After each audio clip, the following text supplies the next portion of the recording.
As far back as I can remember, I was posted for the first time in the medicine ward in October of last year. My posting was supposed to start at sharp 9 in the morning, and so I woke up at 7:30, did everything I could, took my scooter at 8:30 and went to the hospital, finally reached there at 9.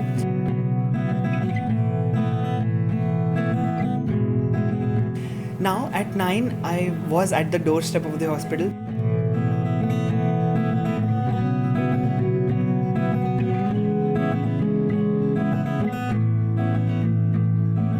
The thing is that the hospital is so big and it is so confusing at times. There are different entrances. So if you don't exactly know where you want to go, you are going to get stuck. And that is exactly what happened, because for the first time, we did not know that where was our ward in which we were placed at. And my direction skills are not very good and I get lost very easily. So even after asking, I got lost a couple of times, and finally at around 9:15, I made it in front of the ward number 25 in which I was posted at. Now I was first time posted in the medicine unit. Now there are different kinds of units all across in the hospital, for example pediatrics, obstetrics and gynecology, medicine, surgery, etc. So out of those things, our entire batch of 200 is divided into like 50, and each one of these people are posted into a particular department. So for us, a batch, it was medicine. Now in medicine, out of these 50 people, there are divisions, and one of these divisions is given a couple of wards.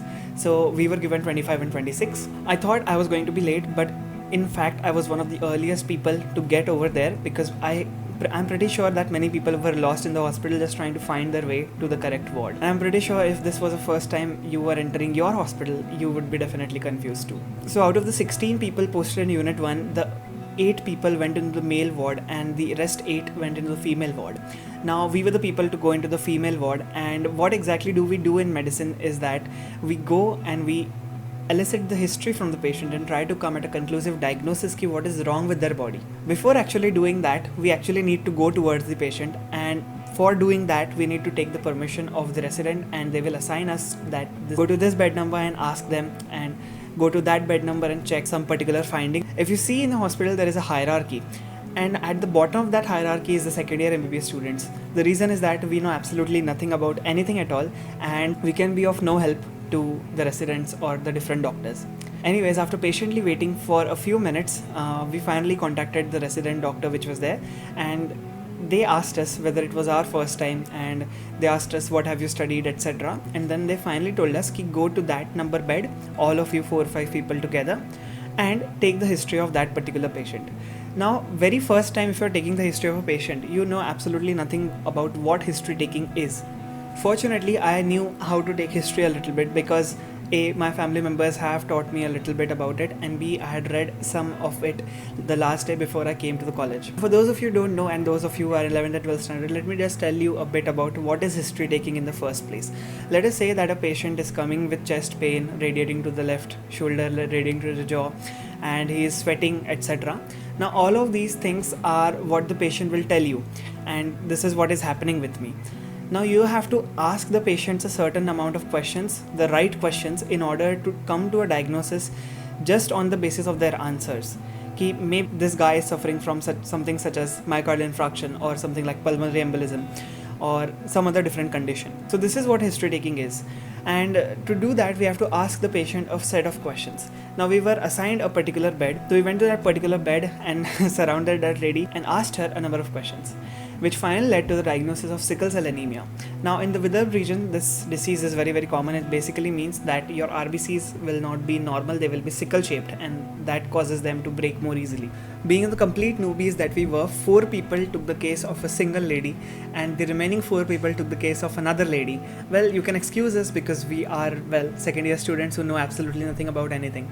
And it was October when we had not studied pathology or pharmacology. I kind of feel jealous of the second group because they got a case of something called as systemic lupus erythematosus, SLE. So the lady which they kind of interviewed was suffering from SLE, and on the very first day of our posting we got to learn about sickle cell anemia as well as SLE. Speaking about this unique case, a kind of different aspect comes to it.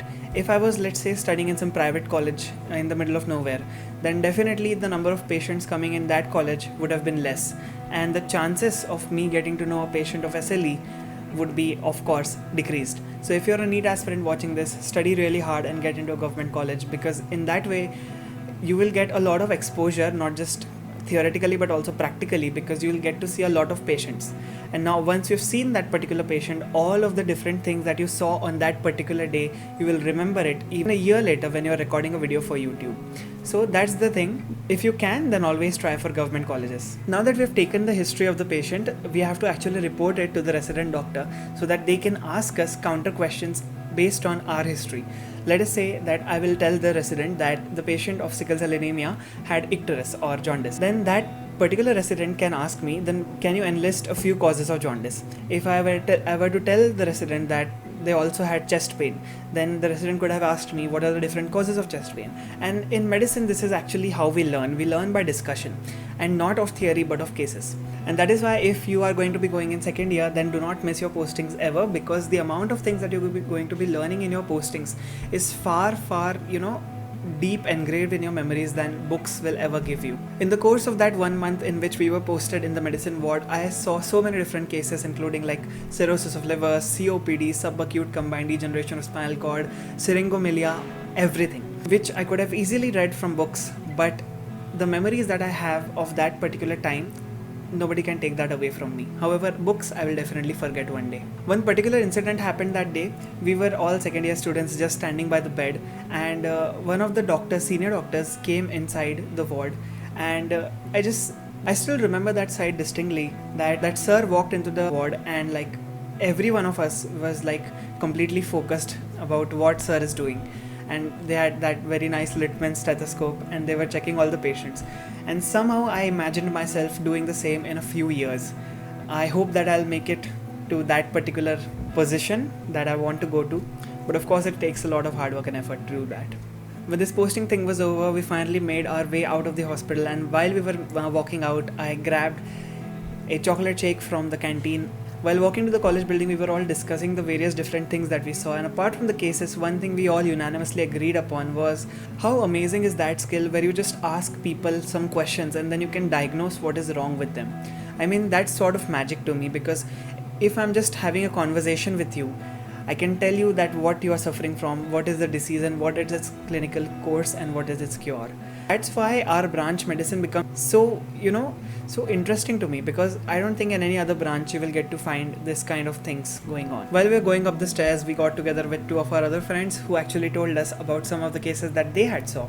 And actually my friend he showed me a picture of atrophic glossitis, and he asked me to diagnose what was the different conditions associated with that particular disorder. I distinctly remember that because vitamin B12 deficiency causes that.